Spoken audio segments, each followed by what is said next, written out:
नमस्कार साथियों, आप सभी का फिर से एक बार पुनः स्वागत है यूट्यूब चैनल टुडे वेदर पर। इस वीडियो में बात करने वाले हैं कि आने वाले आगामी 10 दिनों में उत्तर भारत के पर्वतीय क्षेत्रों से लेकर गंगा के मैदानी भागों पर किस प्रकार का मौसम रहने की संभावना है। देखिए दोस्तों, बारिश की संभावनाओं में अब कमी आने की आशंका गंगा के मैदानी भागों पर देखी जा सकती है, क्योंकि इन भागों पर जो मानसून की अक्षय रेखा थी वो मध्य भारत की तरफ पहुंच चुकी है, जिसके चलते 3 जुलाई के दिन पंजाब, हरियाणा, दिल्ली, उत्तर प्रदेश सहित इन सभी भागों पर मौसम साफ रहेगा और मध्यम से भारी बारिश की गतिविधियां मध्य प्रदेश, गुजरात, राजस्थान, झारखंड, छत्तीसगढ़, उड़ीसा, भुवनेश्वर, वेस्ट बंगाल इन क्षेत्रों पर दक्षिण पश्चिमी मानसूनी हवाओं के कारण मध्यम से भारी वर्षा हो सकती है। इसी के बीच दोस्तों, बिहार के अधिकांश भागों पर मुख्य रूप से मौसम साफ रहने की आशंका नजर आ रही है और बंगाल की खाड़ी में लगातार back to back weather system बनते रहेंगे, जिसके चलते दक्षिण पश्चिम मानसून सक्रिय बना रहेगा। 4 जुलाई के मौसम के बारे में बात करने वाले हैं। 4 जुलाई के दिन क्या कुछ मौसम में मेजर परिवर्तन है। 4 जुलाई के दिन मौसम में मेजर परिवर्तन यह है कि दोस्तों, जो लो प्रेशर सिस्टम पहले पूर्वी भारत के भागों पर स्थिर था वो धीरे धीरे अब मध्य प्रदेश की तरफ पहुंच चुका है, जिसके चलते 4 जुलाई के दिन मध्य प्रदेश के भागों पर भारी से बहुत भारी बारिश होगी और इधर जो पूर्वी भारत के हिस्से हैं झारखंड, छत्तीसगढ़, उड़ीसा, भुवनेश्वर, वेस्ट बंगाल और बिहार सहित इन भागों पर गरज चमक के साथ मध्यम से तेज बारिश होने की आशंका है। गंगा के मैदानी भागों पर इस सिस्टम का प्रभाव दोस्तों देखने को मिलेगा, लेकिन ना के बराबर ही प्रभाव देखा जा सकता है उत्तर प्रदेश से लेकर पंजाब, हरियाणा, दिल्ली, एनसीआर और राजस्थान के उत्तरी पूर्वी भागों पर हल्की वर्षा होने की पूरी संभावना देखी जा सकती है 4 जुलाई के दिन। आगे बात करें दक्षिण भारत के मौसम की, तो दक्षिण भारत के जो कोस्टल एरिया हैं जैसे कि मुंबई, महाराष्ट्र से लेकर कोंकण, गोवा, तेलंगाना, आंध्र प्रदेश, तमिलनाडु, चेन्नई, कोयम्बटूर इन भागों पर भी गरज चमक के साथ तेज बारिश हो सकती है। 5 जुलाई के मौसम के बारे में बात करेंगे। 5 जुलाई के दिन देश भर में किस प्रकार का मौसम रहेगा। आप सभी लोग देख सकते हैं कि 5 जुलाई के दिन गंगा के मैदानी बेल्ट पर दूर दूर तक बारिश होने की आशंका नहीं है। पंजाब, हरियाणा, दिल्ली, उत्तर प्रदेश और राजस्थान के उत्तरी हिस्सों पर मुख्य रूप से मौसम साफ देखा जा सकता है। इसी के बीच दोस्तों, मध्य भारत और पूर्वी भारत के भागों पर लगातार भारी से बहुत भारी वर्षा हो सकती है, क्योंकि low pressure system Madhya Pradesh के भागों पर सक्रिय है, जिसके चलते ये नमी वाली हवाएं बंगाल की खाड़ी की ओर से अपनी ओर खींच रहा है, जिसके चलते मध्य प्रदेश, गुजरात, राजस्थान के दक्षिणी हिस्से, झारखंड, छत्तीसगढ़ सहित सभी भागों पर 50 से लेकर 100 मिलीमीटर तक भारी वर्षा गरज चमक के साथ देखी जा सकती है। पर्वतीय क्षेत्रों पर भी बारिश की तीव्रता में धीरे धीरे कमी आने की आशंका है। 6 जुलाई के मौसम के बारे में बात करने वाले हैं। 6 जुलाई के दिन देख सकते हैं कि पहाड़ी भागों पर एक हल्का वेस्टर्न डिस्टर्बेंस है और इस वेस्टर्न डिस्टर्बेंस के कारण हिमाचल प्रदेश, उत्तराखंड, देहरादून, ऋषिकेश, हरिद्वार, नैनीताल, अल्मोड़ा, पिथौरागढ़, जम्मू कश्मीर, श्रीनगर, गुलमर्ग के भागों पर मध्यम से तेज बारिश होने की आशंका है। देखिए दोस्तों, 6 जुलाई के दिन मैदानी भागों पर भारी वर्षा होने की आशंका तो नहीं है, लेकिन निरंतर नमी वाली हवाओं के बीच पंजाब, हरियाणा, दिल्ली, राजस्थान, उत्तर प्रदेश के भागों पर हल्की से लेकर मध्यम बारिश होगी, लेकिन भारी बारिश का दौर अभी दूर दूर तक नहीं है। भारी बारिश का सिलसिला मानसून की अक्षीय रेखा के साथ साथ देखा जा सकता है, जैसे कि गुजरात, मध्य प्रदेश, झारखंड, छत्तीसगढ़, उड़ीसा, भुवनेश्वर, वेस्ट बंगाल इन क्षेत्रों पर 100 मिलीमीटर तक मूसलाधार भारी वर्षा गरज चमक के साथ देखने को मिलेगी। 7 जुलाई के मौसम के बारे में बात करने वाले हैं। 7 जुलाई के दिन उत्तर भारत और मध्य भारत और पूर्वी भारत के भागों पर किस प्रकार का मौसम रहेगा।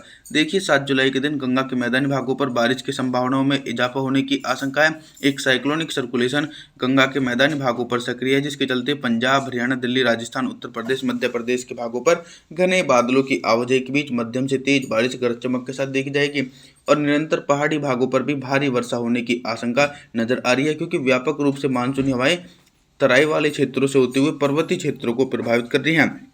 साथ ही साथ पूर्वी भारत की तरफ देखा जाए तो दोस्तों, पूर्वी भारत के भागों पर निरंतर झमाझम बारिश का सिलसिला गरज चमक के साथ देखा जा सकता है 7 जुलाई के दिन। इसी के बीच दोस्तों, दक्षिण भारत की तरफ देखा जाए तो आप लोग भी देख सकते हैं कि दक्षिण भारत के भागों पर अभी भी मुख्य रूप से मौसम साफ नजर आ रहा है। 8 जुलाई के मौसम के बारे में बात करने वाले हैं। 8 जुलाई के दिन सबसे पहले मैं आप लोगों को मौसम सिस्टमों के बारे में बताता हूं कि देखिए, 8 जुलाई के दिन फिर से एक नया सिस्टम दक्षिणी छत्तीसगढ़ के भागों पर बन चुका है, जिसके चलते झारखंड, छत्तीसगढ़, उड़ीसा, भुवनेश्वर, वेस्ट बंगाल के भागों पर मध्यम से भारी वर्षा हो सकती है। साथ ही साथ मौसम में ये भी परिवर्तन है कि उत्तर भारत और मध्य भारत के भागों पर भी दक्षिण पश्चिम मानसून सक्रिय रहेगा, जिसके चलते मध्य प्रदेश, गुजरात, राजस्थान, पंजाब, हरियाणा, दिल्ली, उत्तर प्रदेश के भागों पर भी गरज चमक के साथ मध्यम से तेज बारिश होने की आशंका 8 जुलाई के दिन देखी जा सकती है। पर्वतीय क्षेत्रों की तरफ भी नजर डालें तो लगातार बारिश वाले बादल पर्वतीय क्षेत्रों की तरफ पहुंच रहे हैं, जिसके चलते दोस्तों पर्वतीय क्षेत्रों पर भी झमाझम बारिश का सिलसिला गरज चमक के साथ देखने को मिल सकता है 8 जुलाई के दिन। हालांकि अभी आप लोग देखेंगे कि दक्षिण भारत की तरफ कोई भी एक्टिव और वेदर मजबूत सिस्टम देखा नहीं जा सकता है। 9 जुलाई के मौसम के बारे में बात करेंगे। 9 जुलाई के दिन देश भर में किस प्रकार का मौसम रह सकता है। 9 जुलाई के दिन देखिए, बंगाल की खाड़ी की ओर से व्यापक रूप से नमी वाली हवाएं गंगा के मैदानी भागों पर तेजी से पहुंच रही हैं, जिसके चलते पर्वतीय भागों पर भी सबसे ज़्यादा प्रभाव देखने को मिलेगा।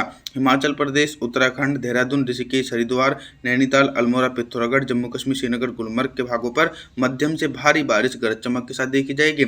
लेकिन ऊंचाई वाले पर्वतीय क्षेत्रों पर मौसम साफ रहेगा। मैदानी भागों पर भी निरंतर झमाझम बारिश का सिलसिला देखने को मिलेगा। पंजाब से लेकर हरियाणा, दिल्ली, राजस्थान, उत्तर प्रदेश, मध्य प्रदेश के भागों पर दक्षिण पश्चिम मानसून सक्रिय होने के कारण भारी से बहुत भारी बारिश का सिलसिला 9 जुलाई के दिन देखा जा सकता है। पूर्वी भारत के भागों पर लो प्रेशर सिस्टम एक्टिव है दोस्तों, जिसके चलते झारखंड, छत्तीसगढ़, उड़ीसा, भुवनेश्वर, वेस्ट बंगाल और बिहार के कुछ भागों पर 100 से लेकर 200 मिलीमीटर तक भारी वर्षा गरज चमक के साथ देखने को मिल सकती है 9 जुलाई के दिन। 10 जुलाई के मौसम के बारे में बात करने वाले हैं। 10 जुलाई के दिन क्या कुछ मौसमी परिस्थितियों में बदलाव आने की संभावना है। सिर्फ दोस्तों दक्षिण भारत के भागों को छोड़कर बाकी सभी भागों पर मानसून सक्रिय रहेगा।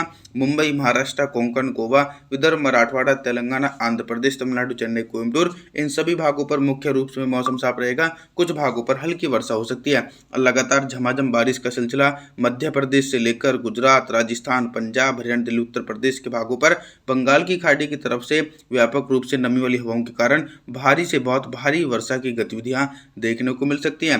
पूर्वी भारत के भागों पर भी निरंतर इसलिए तेज बारिश होगी क्योंकि दोस्तों लो प्रेशर सिस्टम अभी भी 10 जुलाई के दिन दक्षिणी छत्तीसगढ़ के भागों पर सक्रिय बना हुआ है। 11 जुलाई के मौसम के बारे में बात करेंगे। 11 जुलाई के दिन पूर्वी भारत से लेकर मध्य भारत और उत्तर भारत के भागों पर किस प्रकार का मौसम रहेगा। जो लो प्रेशर सिस्टम पहले पूर्वी भारत के भागों पर सक्रिय था, वो दोस्तों अब मध्य प्रदेश की तरफ पहुंच चुका है, जिसके चलते पूर्वी भारत के भागों पर गरज चमक के साथ मध्यम से तेज बारिश होगी, लेकिन भारी बारिश की संभावना बिल्कुल भी नहीं है। भारी बारिश का सिलसिला मध्य प्रदेश, गुजरात, राजस्थान, पंजाब, हरियाणा, दिल्ली, उत्तर प्रदेश, इन सभी भागों पर 50 से लेकर 100 मिलीमीटर तक भारी वर्षा गरज चमक के साथ देखी जाएगी। लेकिन दोस्तों ये सिस्टम भी मध्य भारत की तरफ से होकर गुजर रहा है। हालांकि अगर ऐसा होता कि गंगा के मैदानी भागों की तरफ पहुंचता तो काफ़ी ज़्यादा अच्छा मौसम में परिवर्तन आता और भारी वर्षा हो सकती थी। 12 जुलाई के मौसम के बारे में बात करेंगे तो 12 जुलाई के दिन दोस्तों आप लोगों की जानकारी के लिए बता दूं कि गंगा के मैदानी भागों पर बारिश की संभावनाओं में कमी आ सकती है। पंजाब, हरियाणा, दिल्ली, उत्तर प्रदेश, बिहार के अधिकांश भागों पर हल्की बारिश हो सकती है। तेज बारिश की संभावना बिल्कुल भी नहीं है, क्योंकि मानसून की अक्षय रेखा सिस्टम के साथ साथ मध्य प्रदेश की तरफ से होकर गुजर रही है, जिसके चलते मध्य प्रदेश, गुजरात, राजस्थान के भागों पर मध्यम से भारी वर्षा हो सकती है। लगभग 100 मिलीमीटर तक भारी वर्षा रिकॉर्ड की जा सकती है और पूर्वी भारत की तरफ भी बारिश की संभावनाओं में कमी आने की आशंका नजर आ रही है। बिहार से लेकर झारखंड, छत्तीसगढ़, उड़ीसा, भुवनेश्वर, वेस्ट बंगाल, विशाखापत्तनम के अधिकांश हिस्सों पर भी हल्की बारिश होने की पूरी संभावना बनी हुई है। आप सभी लोगों से हम निवेदन करेंगे कि आप हमारे चैनल को सब्सक्राइब जरूर करें, वीडियो को लाइक करें। Thanks for watching.